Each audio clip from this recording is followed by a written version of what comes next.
Welcome to a Gotham Knights DLC tier list ranking. So this will be in the format of each individual knight having their own list of likely to least likely, exciting to least exciting villains that could show up. Starting with Robin, I think one of the most likely, but not super exciting, is going to be Condiment King. We see Crazy Quill and others who are of the more campy side and have their place certainly in the history of Batman's lore. But Condiment King is probably not someone that excites a lot of us to show up. Robin in particular, if he did show up, would be someone that I could see going against Condiment King. But even though he seems fairly likely, I would call him less exciting. Moving towards the D slot, here we have your friend and mine, the Ventriloquist. I'm not a huge fan of the Ventriloquist, just to be completely honest. I know he does have his fans, and he got shortchanged quite a lot in the Arkham series. He was teased multiple times, and they never really dove into it. Gotham Knights could be a really good place for that to happen, and a villain case could be a really good thing for them to really explore the kind of creepy side of the Ventriloquist, even though it doesn't necessarily excite me. Moving on up to C, Joe Chill.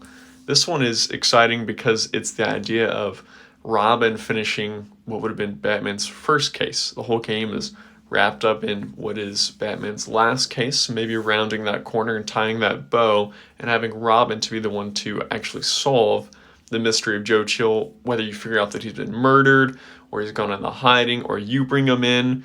It can be whatever they decided, but I think Joe Chill would be a really interesting villain case study. Moving forward to Hush, they could do a type of Bruce Wayne has returned, and they know that Clayface has already been apprehended, so it can't be Clayface discovering who it is that's actually taken on the identity of Bruce Wayne, or who it is that's actually come in and now trying to ruin that legacy. They could do the old fake out, have it Thomas Elliott, and really have him as Hush. We haven't had much of Hush either. He was teased and not handled great in the Arkham series, so this would be a great way for them to redeem that.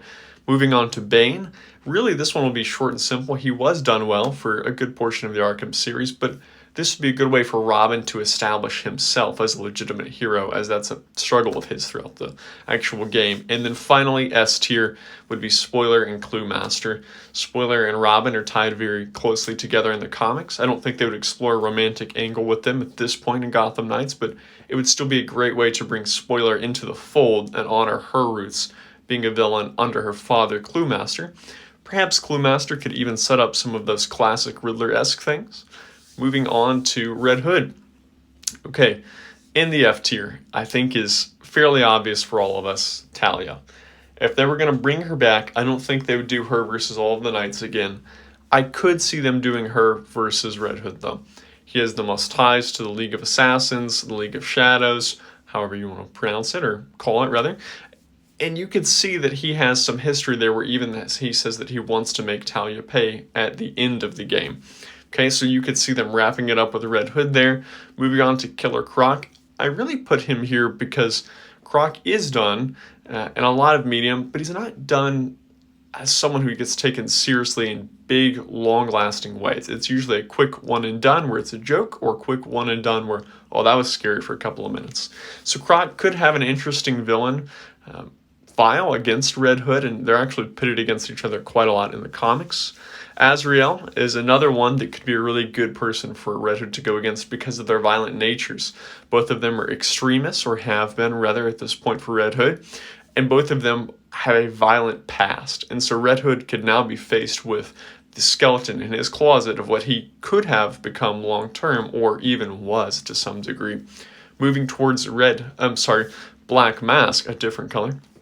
Black Mask is someone who is also pitted against Red Hood in a lot of medium, but is really a good way to wrap up some of that mob mentality that Red Hood does seek to get rid of in pretty much every iteration he's after shutting down the mob or taking over the mob.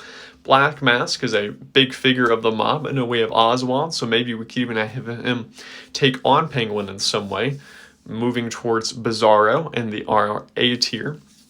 Bizarro is tied to Red Hood and the Outlaws, and so this could be a good way to bring in Bizarro, but not really bring in Bizarro, and then give Red Hood a nice notch of taking on someone who is just as beefy and bulky as him, except knowing that Bizarro has powers. And then lastly, in S tier, we have the League of Assassins or Shadows.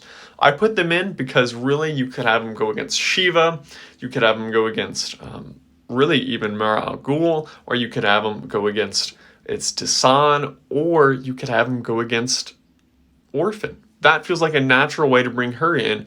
Talia might round out the lower end of this list, but I think having him go against them, other members of their group, that is, especially if it brings in Orphan, would be a really seamless way to get us to having both Spoiler and Orphan conjoined into the story.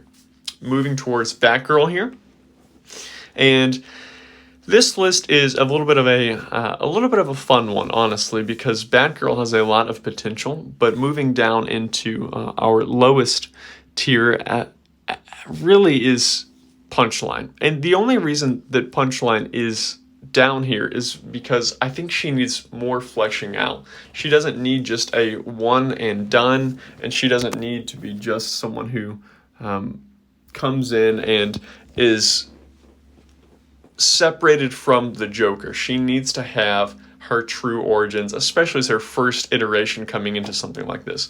A little bit forward, we have Catwoman. And Catwoman is not a character that excites me, but it would be interesting to see her come against the Bat family, specifically Batgirl here.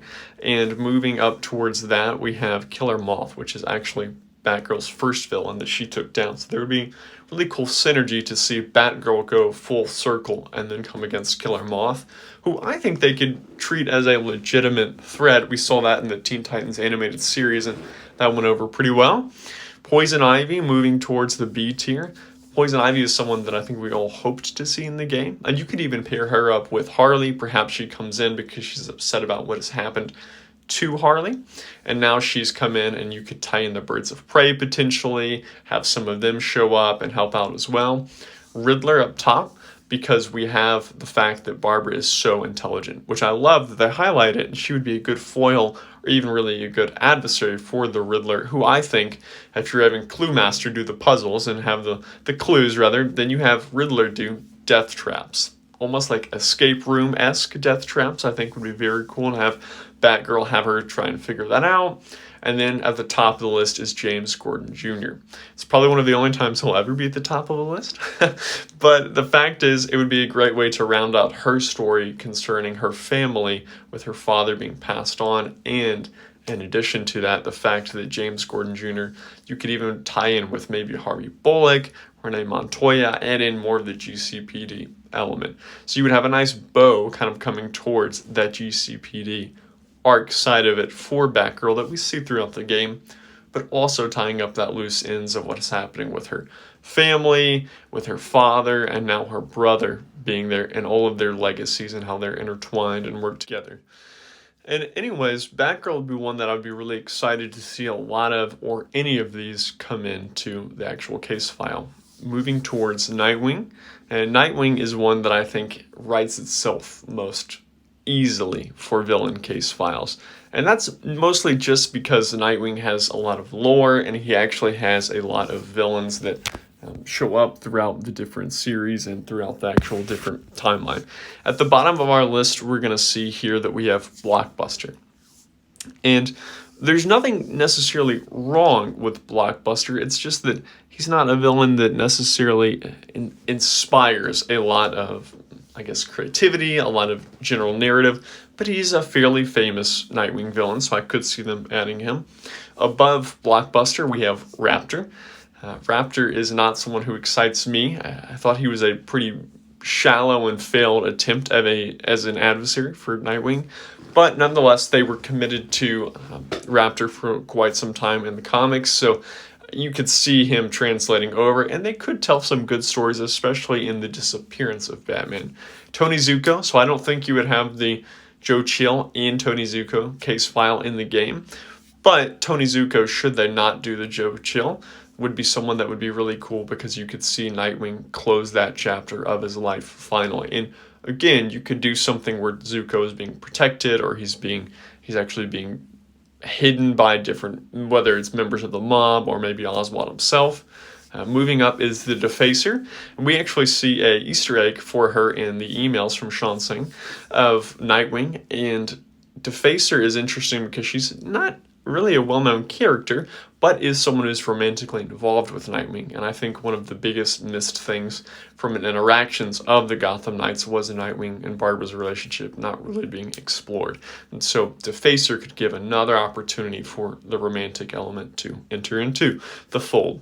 Now, finally, A tier, second to last, we have William Cobb, the Talon. So not just a Talon from the Court of Owls, but the Talon. Whereas we had references before with the League of Shadows or League of Assassins returning against Red Hood, it would be a nice way to wrap up the Court of Owls for our side of the game, right, in Gotham Knights, and know that essentially William Cobb is related to Nightwing and really build deeper into that lore. And finally, Deathstroke is the overall Nightwing villain. He's his arch nemesis, essentially, and this would be a great segue to have either the whole of Teen Titans or some of the Teen Titans show up in the actual game.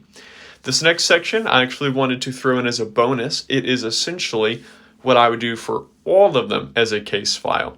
So as we went through individual villain case files, this would be for every single one of them as actual case files. And I think that in this, it would be interesting because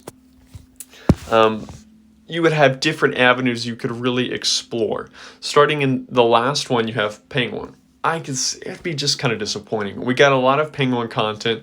In general, we get a lot of Penguin content, and so it'd be just disappointing if that's the overall villain they went with for another case file, being Penguin. Low-hanging fruit. Another one that I could see happening, especially with Suicide Squad Killing the Justice League coming out this year, is a Suicide Squad DLC, particularly even though it's different universes, to help set them up to promote Suicide Squad Kill the Justice League, being that they're both DC games. You would obviously have the opportunity to bring back Harley, which is always fun, but who really cares about some of the other of those members? King Shark's awesome. Captain Boomerang's awesome. Deadshot is knockoff Deathstroke. Anyway, the Joker. We all were curious to know how that would land for Gotham Knights, and I'm a little bit of a person suffering from Joker fatigue, but if they did the Three Jokers story or a version of that, that could be very interesting for the game itself. Ghostmaker is someone that I think would be very cool to explore. You could even potentially bring in a Batman Inc. that is not quite reformed from killing, that the Gotham Knights have to now kind of go up against and then subdue and convert them to the non-killing rule. You have Phantasm, who I think would be a wonderful addition to any of Batman's lore in general moving forward, but especially in this setting where Batman's gone, so perhaps Phantasm and Batman had some deep past that now she's just going to let loose because Batman's gone and try and get vengeance.